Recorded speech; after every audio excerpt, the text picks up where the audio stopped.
I would like to invite Mark Meadows, who has experience in this area, to come forward and say a few words.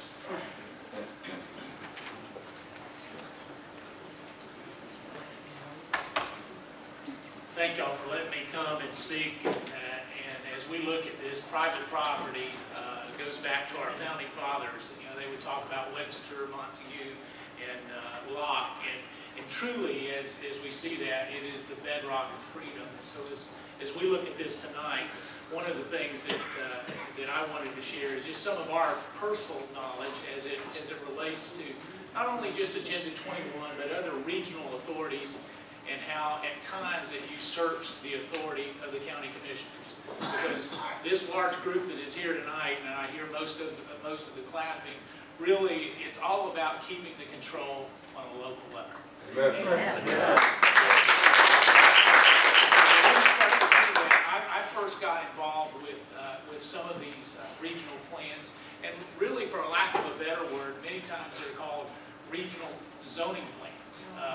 And when you think of zoning, that conjures up both good and bad, but it really comes in where it affects our private property rights. And so as I got involved with, I was on a foundation board, and the first time I ever heard about any of this was with the funding. We had $100,000 funding for the Mountain Landscape Initiative.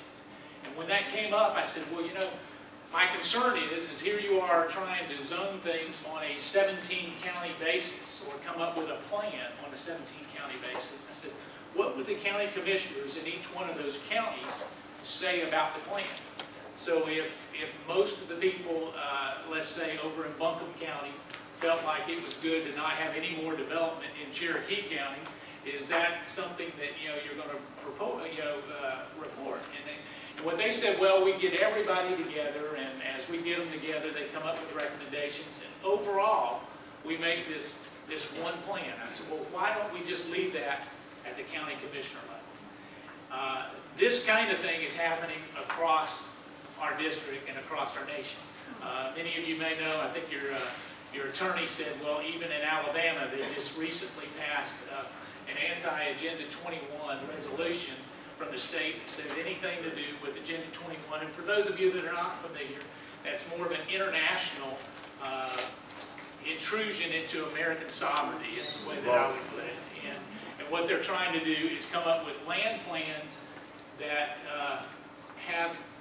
infringe on our private property rights, but also say, well, this is off limits to this particular use or that particular use.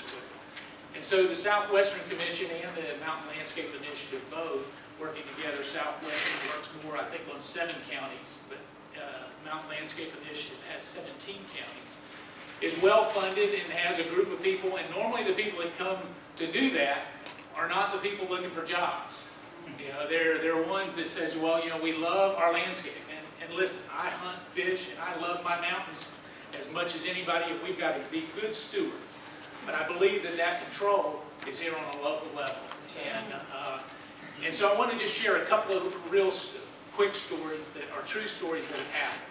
In Navarre, Florida, a gentleman by the name of O.C. Mills applied for a building permit, was granted a local building permit, was granted a state environmental permit, dumped 6 loads of sand on his land, and ended up 21 months in jail. Now, we did that, and you can Google it, O.C. Mills, you can Google it, and you look at that, because he violated an overarching theme. There's another one, Margaret Reed, who was a school teacher in Montana. They were doing mining, or married a policeman. They opened up this mine, which was outside, 3 miles outside of Yellowstone. And yet, what happened is that this international body, administered, I might say, through local Fish and Wildlife, through other administrations, but the pressure was from an international body, ended up closing down that mining operation. Now, when you start to look at that, some of it, you can say, well, gosh, that's a conspiracy. And as we start to see it, that county commissioners across this district are having to deal with this. You asked earlier if it could be dealt with on a county level. It already has in some of the counties close by. And so I would encourage y'all to look at it carefully. Because really what these people are saying is protect my private property rights, and they want to trust you as the county commissioners, because they're going to face you in the grocery store, they're going to see you at the gas station, and quite frankly, if you vote the wrong way, they'll vote you out of office. They want to make sure that it's not some regional group that they can't get to, and that is regionally appointed. And so I would just encourage you, having had experience with this, you know, at the state level, I know the Republican Party passed a resolution that was an Agenda 21 resolution saying that we should not have any international interference. But if you will go beyond that and really take this to heart, that this is really a threat to our freedoms and to our property rights, and before you spend that money to fund a group, make sure it's not usurping your authority. Thank you so much.